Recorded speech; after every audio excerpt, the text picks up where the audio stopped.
말씀 중독에서 벗어나자. 오래전에 어느 목사님의 대형교회를 만든 1등 공신은 성경 공부다. 또 성경 공부는 이단들이 중독 신자를 만들기 위해 개발해낸 아이디어다. 라는 글을 보았다. 우리의 삶 가운데 중독의 현상은 헤아릴 수 없이 많다. 특별히 사람들이 하나님을 믿는 과정과 방법에서 그러한 중독의 현상이 나타나는 것은 예사로 넘길 수 없다. 하나님께서 이 세상을 창조하시고 인간은 하나님을 제대로 믿어 하나님을 잘 닮으면 이 세상 살아가는데 아무것도 지장이 없게 만드셨다. 그러므로 인간의 삶의 목적은 어떻게 해서든 주님을 닮기 위해 최선을 다하며 살아야 하는 것이다.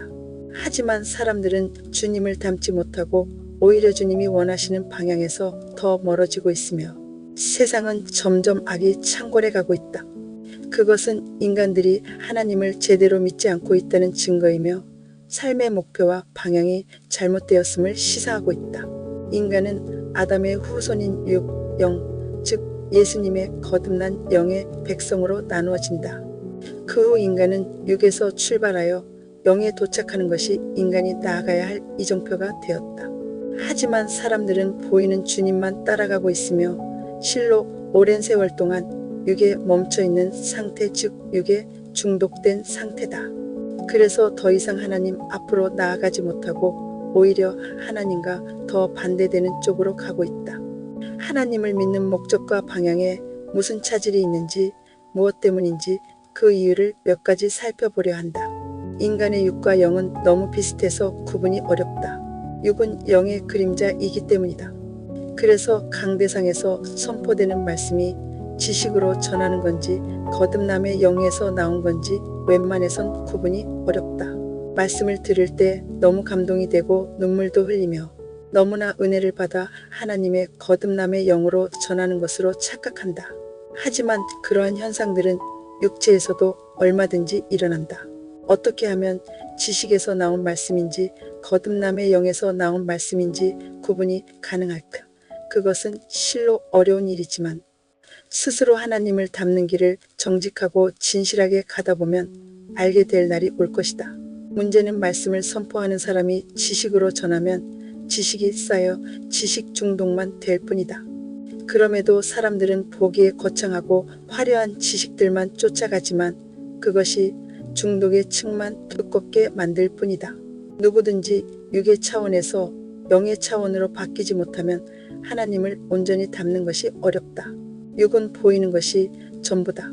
거듭남의 영은 한 차원 높은 경지인 보고 느끼는 것이다.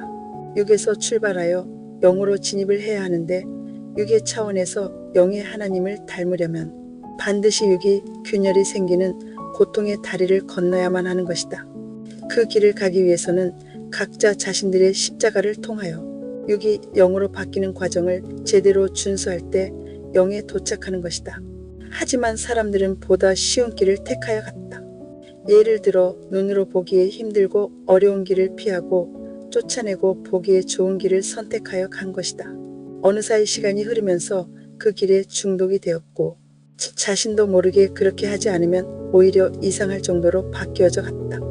그 결과 사람들은 아무런 변화 없이 육의 차원에 중독되어 있는 상태다. 육과 영은 비슷한 점도 많지만 반대 성향도 많다. 예를 들어 눈에 보기에 좋지 않은 것들이 오히려 더 많은 유익이 된다. 바로 고통이 보기에 피하고 싶지만 잘만 이겨내면 결국 보화를 가져다 준다. 고통은 우리의 단단한 육체를 나긋나긋하게 만들어준다. 그래서 육으로 듣고 내면으로 흡수가 쉬워진다. 하지만 보이는 하나님만 쫓아가는 사람들은 더 이상 보이지 않는 거듭난 하나님의 영으로 진전을 하지 못한다. 오랫동안 보이는 하나님의 중독이 된 상태에서는 그 어느 것도 진전이 안 된다.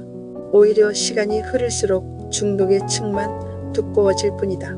말씀을 읽거나 들어도 육체에서만 왔다 갔다 할 뿐 내면으로 침투할 수 없다. 내면이 채워지지 않으므로 일주일이 지나면 다시 갈급증이 생긴다. 육체는 영원한 곳이 아니다. 말씀을 들어도 금방 잊어버리고 다시 갈급증이 생기는 이유다.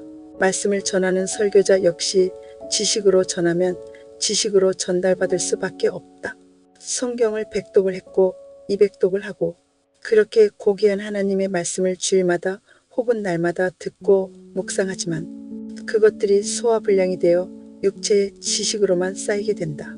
그러므로 실천할 수가 없다.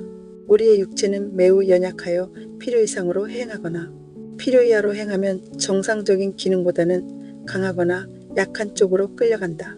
무엇이든 처음에 잘못이 시작될 때는 해결이 쉽지만 시간이 지나서 중독이 되면 욕 속에 깊숙이 자리를 잡게 되어 쉽지 않다. 사람의 몸이 망가지거나 부러지는 외형의 망가짐은 꿰매고 수술하여 어느 정도 짧은 시간에 보완이 되거나 원래처럼 회복이 될 수 있다.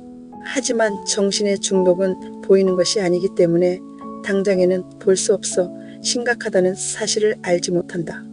그리고 이면에 감추어진 정신에서 출발되는 것들은 보이지 않으므로 도려낼 수도 없다.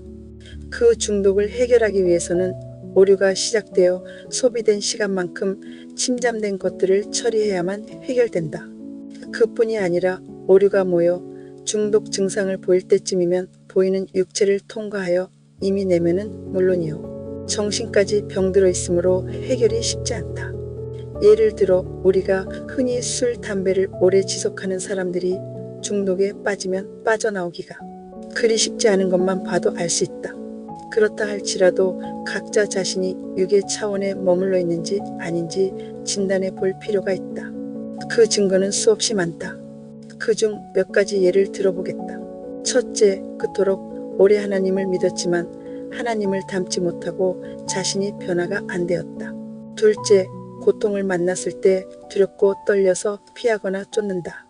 셋째, 시간이 지나면서 내면이 꽉 채워지는 느낌이 없다.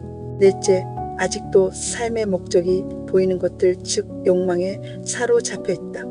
정상적인 것은 말씀과 설교를 듣고 각자 현실에 가져가서 말씀에 입각하여 자기 삶을 살아내야 하는 것이다.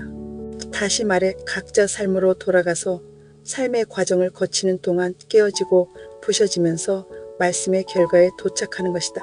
하지만 지식에 중독된 상태에서는 아무리 고귀한 말씀이라도 육체에서만 왔다 갔다 할 뿐 내면까지 흡수가 안 된다.